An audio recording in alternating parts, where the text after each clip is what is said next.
আসসালামু আলাইকুম রহমতুল্লাহ তাআলা বরকাতু। এই ভিডিওটি করার একান্ত কারণ হলো অত্র বাংলাদেশের ভবিষ্যৎবাণী তুলে ধরার জন্য।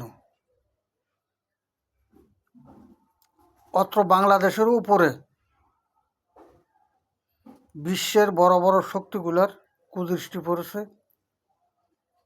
তারা এটাকে নিতে পারলে একটা যুদ্ধের ময়দান বানাবে। বিশ্বযুদ্ধ, তৃতীয় বিশ্বযুদ্ধ করার জন্য একটা মাঠ বানাবার ব্যবস্থা। যখন ইসরায়েল, ভারত, চীন, মায়ানমার আছে আরও, এতজনের যদি লোভ এটার উপরে পড়ে, তা সাধারণ আমরা বাঙালি জাতি তাদের সাথে লড়ার মতো কি আমাদের কাছে কোনো হাতিয়ার আছে? নাই। তারা চাচ্ছে কোনো ফান্দে, কোনো কুচক্র, বিভিন্ন কৌশল খাটাইয়া, কৌশল অবলম্বন করে হাত করার চেষ্টা। আর তাদেরকে সুযোগ সুবিধা দিচ্ছি আমরা। বাঙালি জাতি লোভী। বর্তমান কিছু অর্থর জন্য যারা কুদৃষ্টিকারী, তাদের পক্ষ নিয়ে মিটিং মিছিল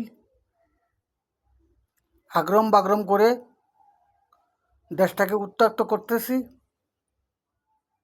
কুদৃষ্টিকারীরা যেটা চাচ্ছে, আমরা কিছু পয়সার লোভে,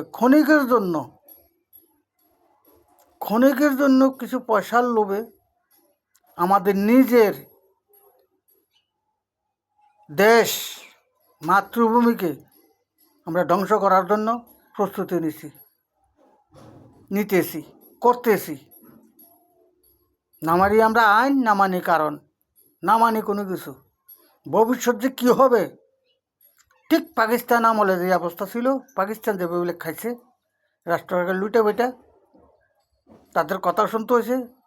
বাংলাদেশে কেউ প্রধানমন্ত্রী থাকতে পারবেন না, থাকতে পারবেন না।